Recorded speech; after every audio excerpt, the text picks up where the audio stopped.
বড়দিনের আগের সন্ধ্যায় কামারপুকুরের ধর্মীয় সহাবস্থানের আবহে অনুষ্ঠিত হল প্রভু যীশু খ্রিস্টের বিশেষ আরাধনা।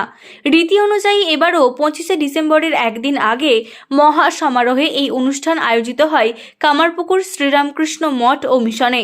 বুধবার সন্ধ্যায় মঠের নিয়ম মেনে সন্ধ্যা আরতির পরেই শুরু হয় এই উপাসনা। শ্রীরামকৃষ্ণদেবের মন্দির সংলগ্ন আটচালায় প্রভু যীশুর ছবি স্থাপন করে মোমবাতি ও ফুলে সাজানো হয়। ছবির সামনে কেক, ফল, পেস্ট্রি ও মিষ্টি ভোগ হিসেবে নিবেদন করা হয়। পরে বাইবেল পাঠ ও যিশুর জন্ম কাহিনী পাঠ করা হয়। বিশেষ প্রার্থনা সঙ্গীতের মধ্য দিয়ে প্রাক ক্রিসমাস উৎসব উদযাপিত হয়। আলোয় সজ্জিত মঠ চত্বরে কামারপুকুর সহ রাজ্যের বিভিন্ন প্রান্ত থেকে ধর্মপ্রাণ মানুষজনের ভিড় লক্ষ্য করা যায়।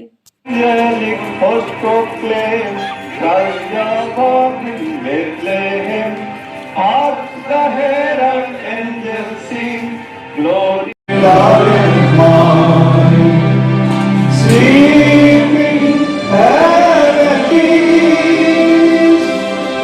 sweeping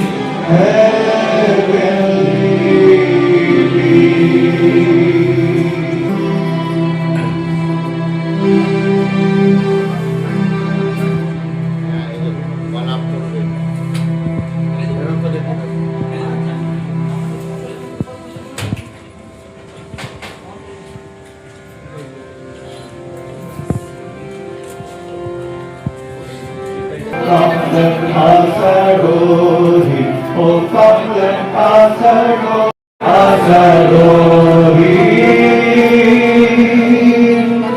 Christ the Lord.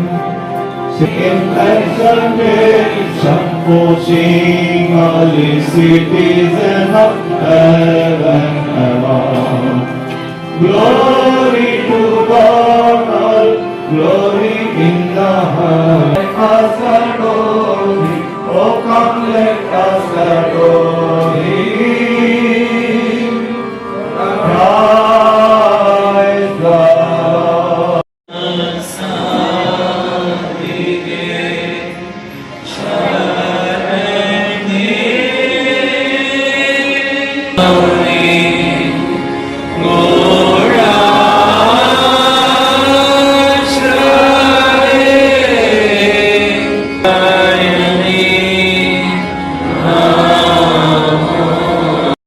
আজকে কামারপুকুর রামকৃষ্ণ মিশন শুধু নয়, রামকৃষ্ণ মিশনের যে সমস্ত শাখা কেন্দ্রগুলো রয়েছে সব কেন্দ্রেতেই আজকের দিনেই ভগবান যীশু খ্রিস্টের জন্মদিন আবির্ভাব দিনের আগের দিনই করা হয়। এর একটা বিশেষত্ব রয়েছে।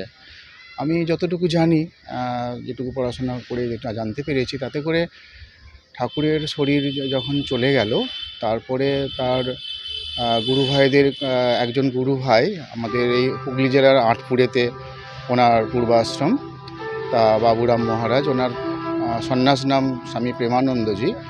তা ওখানেতে নরেন্দ্রনাথকে আমন্ত্রণ জানানো হয় ওনার বাড়িতে আসার জন্য। তো ওখানে ওনারা 9 জন গুরু ভাই ওই আটপুরে এসেছিলেন, এসে ওখানে ছিলেন এবং আতিথেয়তা গ্রহণও করেছিলেন। তো আজকের দিন এই যে 24 তারিখ, তো সালটা ছিল 1886 24 ডিসেম্বর। তো এই সন্ধ্যাবেলা ওনারা ধুনুচি আগুন জ্বালিয়ে ওনারা ধ্যান জপ করেছিলেন। আর যীশুখ্রিস্টের আগামীকাল যেহেতু জন্মদিন 25 তারিখ, সেক্ষেত্রে ওনারা যীশুখ্রিস্টের বাণী এবং ওনার জীবনী কিন্তু ওখানে আলোচনা করেছিলেন। তো আলোচনায় উঠে এসেছিল যে ওনার প্রেম, ভালোবাসা এবং কর্ম, এইগুলোতে ওনাদেরকে খুব অনুপ্রাণিত করেছিল, পরিশ্রম এগুলো।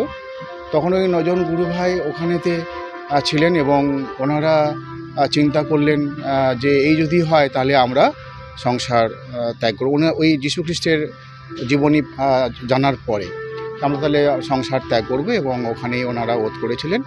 তারপরে যা সিস্টেমের মধ্যে আস্তে আস্তে ওনারা সন্ন্যাসী হওয়ার জন্য আগের দিকে এগিয়েছিলেন। তো আজকে শুধু কামারপুকুর নয়, কামারপুকুরে ছাড়াও আরও যেমন জয়রামবাটি আছে, বেলুর মঠ আছে, ঠাকুরের কাশীপুর উদ্যানবাড়ি, বিভিন্ন যে সেন্টারগুলো আছে আমাদের পশ্চিমবঙ্গের বাইরেও যে সেন্টারগুলো আছে, সবেতেই কিন্তু আজকের দিনটাকে পালন করা হয়। এটাকে ক্রিসমাস ইভ বলা হয়। তো এইটুকুই। এটুকুই একটুকু আমার জানা, এবারে কতটা ঠিক বললাম আমি জানি না, তবে মনে হয় এটাই আমি ঠিকই বললাম, কারণ যেটুকু আমি জেনেছিলাম সেটুকুই। তো ঠাকুরের কাছে আজকে এসেছি আমরা, অনেকেই এসছেন, তো প্রতি বছরই আসি এই পর্যন্ত। আপনার নাম? আমার নাম শঙ্করচন্দ্র পাল। আমি ব্যান্ডেল থেকে। কেন এই রামকৃষ্ণ মঠ, এই খ্রিস্টাব্দ ক্রিসমাস তো ব্যান্ডেলে তো পালন করা হয়, ব্যান্ডেলেও পালন করা হয়, একরকমভাবে পালন করা হয়। এখানে কীরকমভাবে পালন করা হয় সেটা দেখাটাও আমাদের ইচ্ছে ছিল, আর তার সঙ্গে সন্ধ্যারতিটা আমাদের দেখার খুব ইচ্ছে ছিল আজকের দিনটাতে।